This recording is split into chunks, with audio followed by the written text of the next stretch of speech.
In today's show, you'll hear investor perspectives on the growing HR tech sector. This is Investor Perspectives. I'm the host of Investor Connect, Hall T. Martin, where we connect startups and investors for funding. HR tech continues to grow and advance based on new technologies. In today's show, you'll hear about a new company in the sector called Upskill. Our featured guests are Stephen Rice, Ginny Ervine, Gary Cooper, and John Reynolds. I hope you enjoy this episode.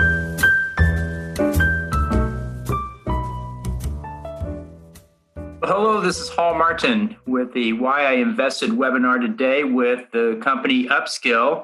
We have a great company to share with you today, and we have their investors along to talk about why they invested in Upskill. This is brought to you by 10 Capital. 10 Capital helps startups and investors connect for funding. I'm Hall Martin, the founder, and we're looking forward to today's discussion with Stephen Rice. And Stephen, can you go ahead and give us a quick update on Upskill, what it is and how it's working today, and then we'll jump into some questions with your investors. Yes, sure, no problems. And hello, everybody. It's nice to be here. We're Upskill Enterprise. We've been established now for 5 years, and COVID-19 has highlighted long-standing human resource issues that really challenge companies needing the resilience and agility to fill critical roles, reinforce business continuity, conduct redundancies objectively. And we've all been seeing some of the horror stories across the globe currently in terms of people who have lost their jobs and the need to get people back into work and to recover companies quickly. Quintessentially right now, it's about rebuilding your workforce and looking at the skills that you need to be agile and to respond to the current situation. Talent Census helps companies to better understand their workforce by bringing company organization charts to life, providing an intelligent, equitable, multidimensional view of the skills and talents of your people, looking beyond the organization chart to look at what hidden skills do people have that you could use to really help your company grow. So Talent Census helps companies to plan, measure, retain, acquire, and upskill their talent for maximum business value. What we do is we make what's normally an expensive management consultancy process affordable for all. We bring rationale and objectivity to very crucial business decisions. So that's Upskill Enterprise, and that's our flagship product, Talent Census. Great. Thank you, Stephen. I'd like to turn our attention now to the investors we have on the panel here today. I want to thank you guys for joining us, and I want to start off with Ginny Ervine and talk about your background as an investor, Ginny, and what did you like about the team? Thanks very much, Hal. My background as an investor, I came to it interested to find out about expanding my portfolio, mostly from obviously the traditional stocks and shares into something a bit more interesting. And my background is about marketing and storytelling, and always interested in the software as a service and enterprise software because it reaches out and can solve real problems in the enterprise and corporate area. And I came across Stephen. We run an accelerator program here in Belfast as a startup, and we were running a pitching event looking for investment, and Stephen came along and he said, actually, we can't join the event, we're going to be in America, can we live stream it? And I thought, this is a company that's going places, and that's, from my background, an enterprise solution that solves a real problem in the skills gap. It's slightly not before its time, but on that upward curve of skills are going to be really important now. People can't rely on just their education and their CV, they need to showcase their skills.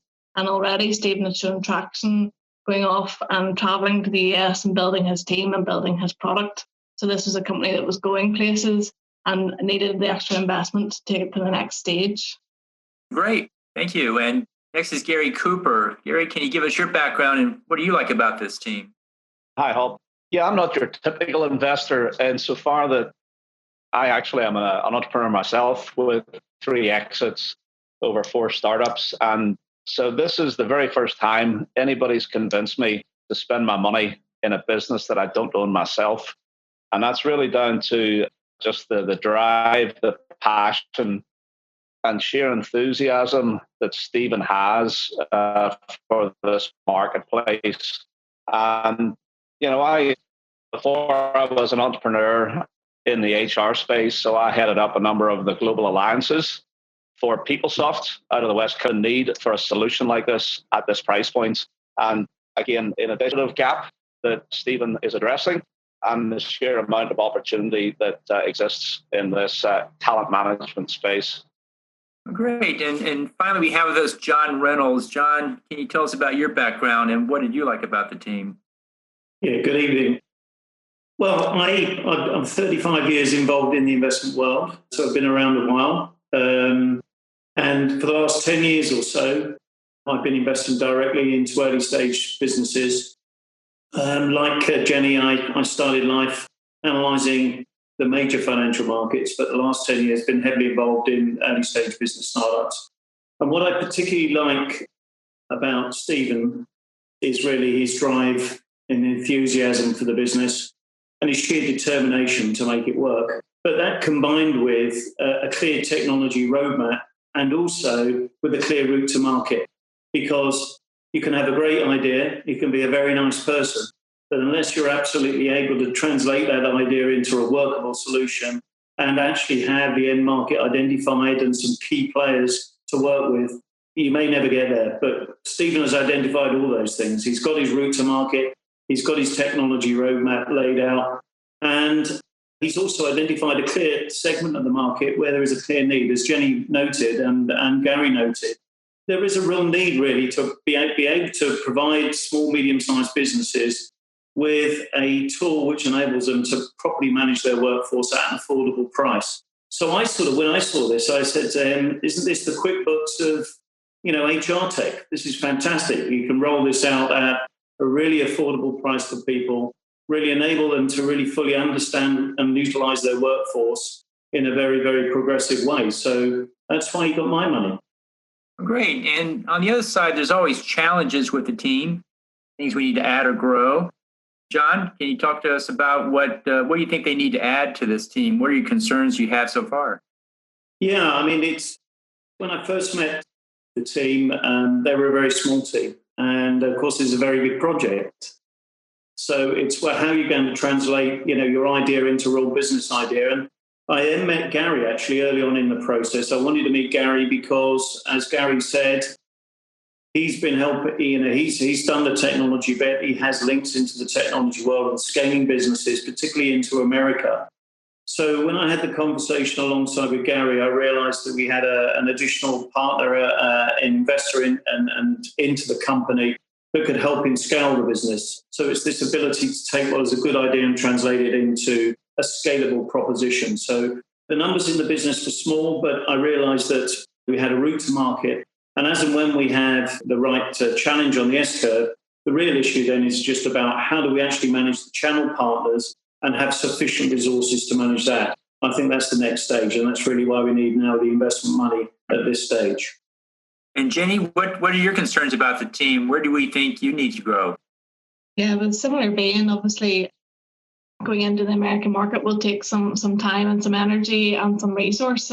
David's already started to build that and has got a really good board and a good chair with Jerry, a good, business development resource out there. But just, building those relations with those partners on the ground. Already targeted 7 states, Stephen, and looking to try and target more and just really get traction through building throughout the US, because this is where this product is going to really hit the ground running. So I think it's just a resource which just comes down to the right investment into the right people to get them into the business. But everything's there and it's ready to go.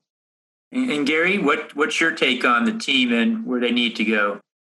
Yeah, I think it's a case of amplifying what's already been said, but to also emphasize the fact that the hard work's been done, and it's been done with a really lean, agile team. To say we're talking about less than 10 employees, way less than 10 employees, that have achieved the same level of traction and credibility that I see companies over here with 10 times the employees that would be envious to achieve what Upskill has achieved so far. So the hard work has been done. We have the agreements with the likes of the workforce boards out of DC. We have an excellent board.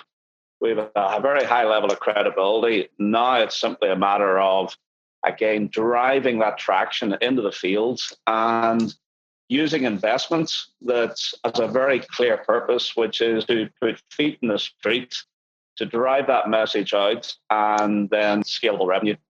Well, great. And John, back to you. You made several good points a moment ago about what you liked about the group.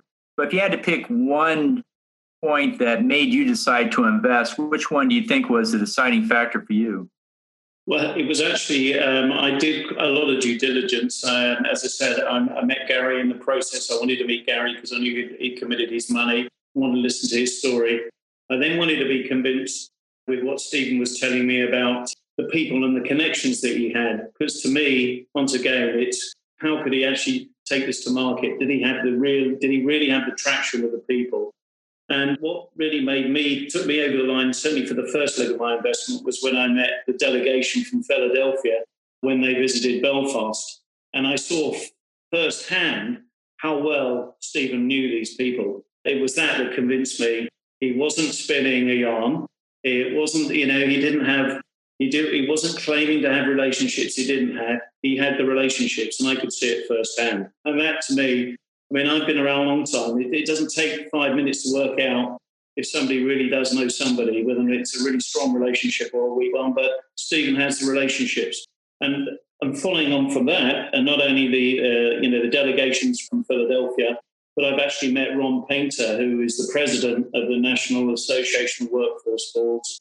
And when I was sat down with Ron, it was clear Stephen has a fantastic relationship with him. He has the right relationships to make this business work. That's great. And Jenny, back to you. What was the one point that you thought was the key deciding factor that made you decide to invest? Yeah, it was very much seeing Stephen take that journey to America and then actually come back to Belfast and build out the product more with the team and the tech team and get it launched. And at that point, you could actually see there was something you could look at and feel and touch, and you could see people using it. And I think that point was a real turning point, that you were starting to see the value in the product and what it could really do, as well as obviously all the hard work that Stephen had done building the relationships, seeing the product up and live and obviously continuously developing and improving and adding new features is the point that we were able to come in and help support the company to the next level. Great. And Gary, back to you. What was the key factor that made you decide to invest? Well, it wasn't just one key factor. Really, if I can partition it into three, I think the first one is it's the right space at the right time. Again, with the dynamics not just of COVID, but also the challenges that companies are facing by merging human capital with automated capital in terms of robotics and AI. So, and that's borne out by PitchBook, for example, quantifying this talent management software market at $25 billion within 5 years. The second reason is the sheer unit economics and business case of the solution. Again, it's a very well-priced solution, and just helping a company avoid one unnecessary hire. And again, I think about this in terms of the technology space. Just in terms of recruitment costs alone, you could be offsetting $20,000 to $30,000 in recruitment fees, let alone the incremental salary. And then lastly, it was down to the partnerships developed. I mean, to say, even within PeopleSoft, with a huge organization like that, to develop the level of relationships with people like the workforce boards would have taken years. And the fact that Stephen was able to do it in a relatively short period of time, again, further convinced me of the market need for this solution. Great. And so back to you, John. Why do you think this company will be successful? You had to boil it down to just a few key thoughts there. What do you think is a success factor here? Yeah, I just think it's the cost efficiency of the solution, the drive of the team, in particular Stephen, to make this succeed. I think the combination of right place, right time, hitting in the HR tech market, I think that's why I'm convinced this is the right time for the product. Great. And what challenges do you see the company needing to overcome at this point? Yeah, it's all going to be about the scaling side of it. We mentioned it a little bit earlier. It's about finding the right people now to work with to really drive this all out. It's less of a technology issue now. As Jenny said, the technology is there. It is continually being upgraded and refined. Like any technology product or platform, that's always the case. But now it's just about finding the right people with the right inspiration to go out there and make this happen. Right. And Jenny, same questions. Why do you think this company will be successful, and what challenges do you think the company needs to overcome at this time? I think in terms of the small to medium businesses, we all know some businesses that could use this tool. And I think that was kind of the real life examples that we were able to see. It showed that this is going to be successful when people look at the tool and see the benefits and the value from it. They really want to be able to use it. And it's very sticky then because it can be used for recruitment and retention and then obviously redundancy. So it's going to be a tool that will be around the companies for a year once they're onboarded. I think that's why it'll be successful. It's not a one-off solution that they use today. They'll continue to use it and they'll see real value from it. And the second part of your question was on challenges.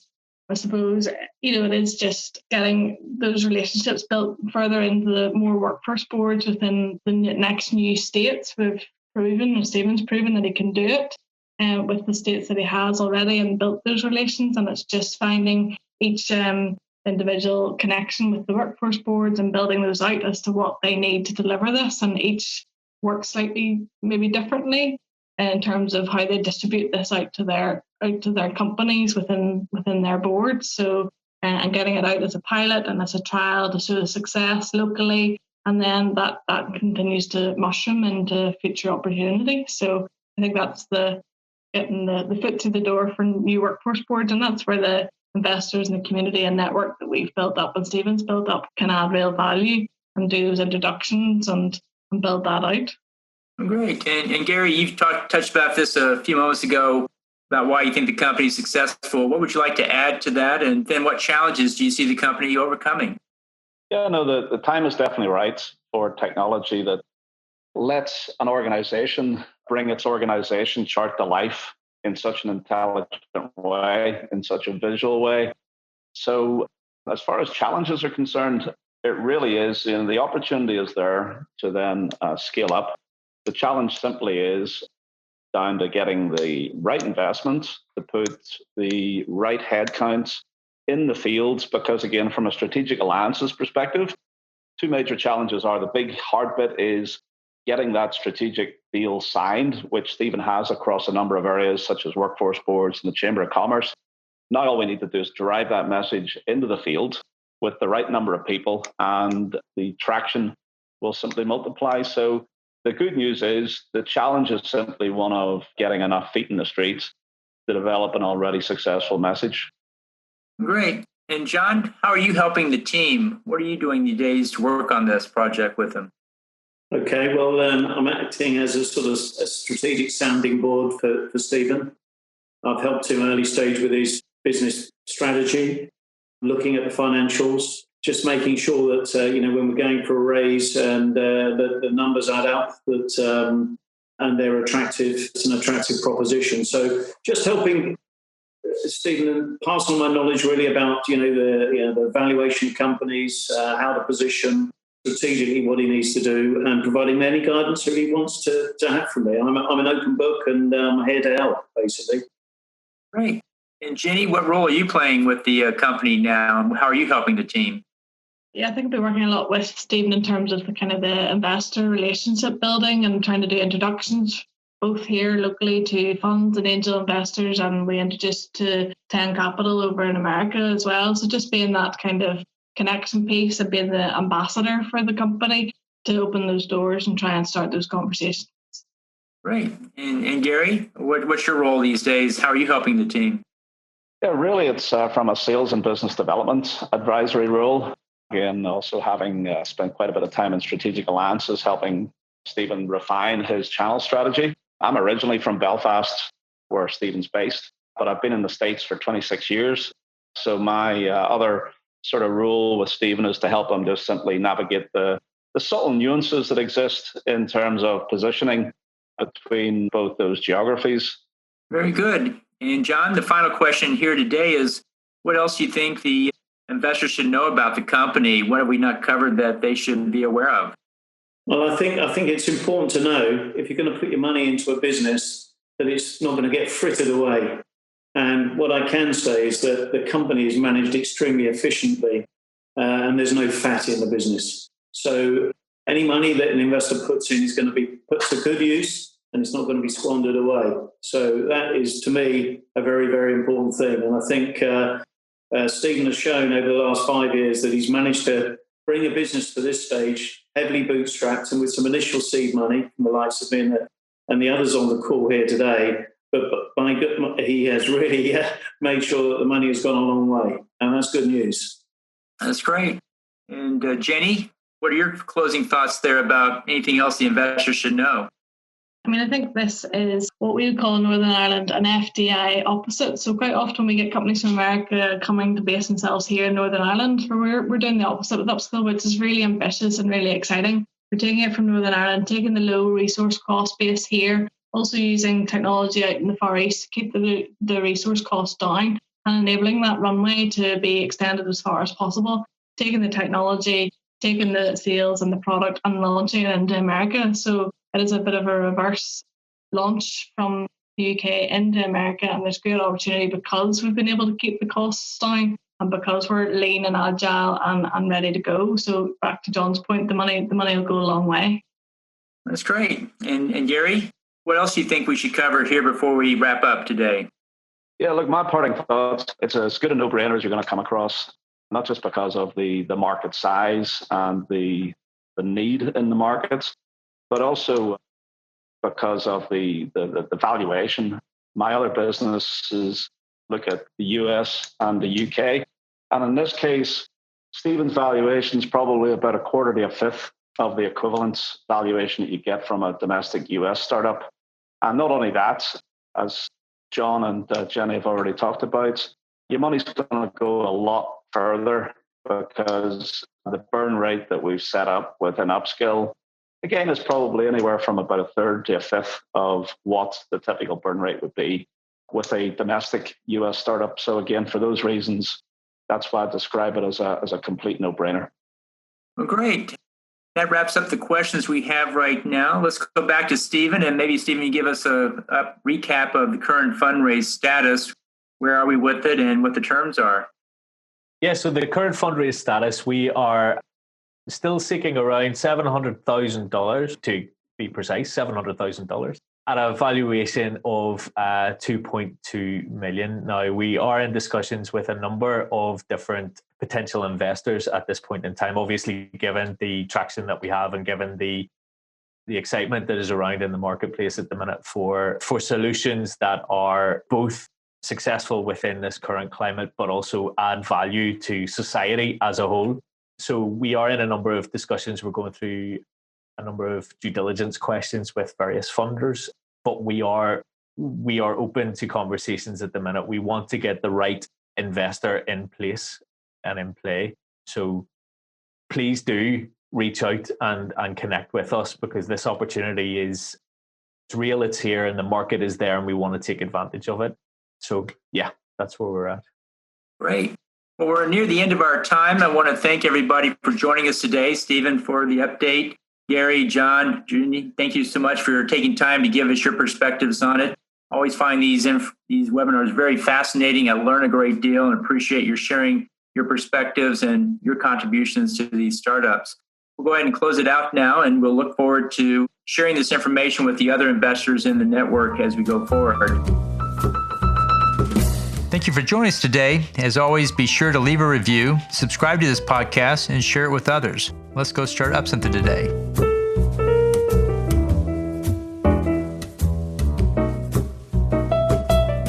Alti Martin is the director of Investor Connect, which is a 501c3 nonprofit dedicated to the education of investors for early stage funding.